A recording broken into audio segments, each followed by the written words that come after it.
ಸ್ನೇಹಿತರೆ, ತುಮಕೂರು ಡಿಸ್ಟಿಕ್ನಲ್ಲಿ ಖಾಲಿ ಇರುವಂತಹ ಅಂಗನವಾಡಿ ಕಾರ್ಯಕರ್ತೆಯರು ಮತ್ತು ಅಂಗನವಾಡಿ ಸಹಾಯಕರ ಹುದ್ದೆಗಳಿಗೆ ಹೊಸದಾಗಿ ಒಂದು ನೋಟಿಫಿಕೇಶನ್ ಅನೌನ್ಸ್ಮೆಂಟ್ ಮಾಡಿರ್ತಾರೆ. ಯಾವಾಗಂದ್ರೆ 10ನೇ ತಾರೀಕು ನೋಡ್ರಿ, 10/12/2025 ಅಪ್ಲಿಕೇಶನ್ ಡೇಟ್ ಸ್ಟಾರ್ಟ್ ಆಗಿರ್ತೈತಿ. ಮತ್ತು ಅರ್ಜಿಯನ್ನು ಸಲ್ಲಿಸಲು ಕೊನೆಯ ದಿನಾಂಕ 9/1/2026 ಅರ್ಜಿಯನ್ನು ಸಲ್ಲಿಸಲು ಕೊನೆಯ ದಿನಾಂಕ ಆಗಿರ್ತೈತಿ. ನೀವು ಆನ್ಲೈನ್ ಮೂಲಕ ಇದಕ್ಕೆ ಅರ್ಜಿಯನ್ನು ಸಲ್ಲಿಸಬೇಕಾಗತ್ತಿ.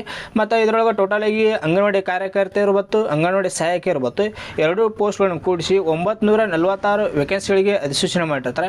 ಇದೊಂದು ಬಿಗ್ ಬರ್ಜರ್ ಗುಡ್ ನ್ಯೂಸ್ ಅಂತಲೇ ಹೇಳ್ಬೋದು. ಯಾಕಂದ್ರೆ ಹೈಯೆಸ್ಟ್ ವೇಕೆನ್ಸಿಗಳಿಗೆ ಅಧಿಸೂಚನೆ ಮಾಡಿರ್ತಾರೆ. ಇದಕ್ಕೆ ಯಾರು ಕೂಡ ಮಿಸ್ ಮಾಡಲಾರ್ದೆ ಇದಕ್ಕೆ ಅರ್ಜಿಯನ್ನು ಸಲ್ಲಿಸ್ರಿ. ಮತ್ತು ವಿದ್ಯಾರ್ಥಿ ಬರೋದಾದರೆ ಜಸ್ಟ್ ಇದಕ್ಕೆ 10ನೇ ತರಗತಿ ಕಂಪ್ಲೀಟ್ ಆಗೈತೆ ಅಂದರೆ ಇದಕ್ಕೆ ಅರ್ಜಿಯನ್ನು ಸಲ್ಲಿಸ್ಬೋದು. ಮತ್ತು ವಯೋಮಿತಿ 19 ವರ್ಷದಿಂದ 36 ವರ್ಷ ತನಕ ಇದಕ್ಕೆ ವಯೋಮಿತಿಯನ್ನು ಕೊಟ್ಟಿರ್ತಾರೆ. ಮತ್ತು ಇನ್ನೊಂದೇನಪ್ಪ ಅಂತಂದ್ರೆ ಇದರ ಸಂಪೂರ್ಣ ಮಾಹಿತಿಯನ್ನು ಈಗಾಗಲೇ ನಮ್ಮ ಯೂಟ್ಯೂಬ್ ಚಾನಲ್ ಒಳಗೆ ವಿಡಿಯೋ ಮಾಡಿ ಹಾಕಿನಿ. ಅಲ್ಲಿ ಯಾರು ವಿಡಿಯೋ ನೋಡಿಲ್ಲ ವಿಡಿಯೋ ನೋಡ್ರಿ. ಮತ್ತು ಲಿಂಕ್ ಯೂಟ್ಯೂಬ್ ಚಾನಲ್ ಲಿಂಕ್ ಈ ಬಯೋದಾಗಿದ್ದಿರ್ತೈತಿ. ಕ್ಲಿಕ್ ಮಾಡ್ಕೊಂಡು ಅದರ ಸಂಪೂರ್ಣ ಮಾಹಿತಿಯನ್ನು ವಿಡಿಯೋ ನೋಡ್ಬೋದು.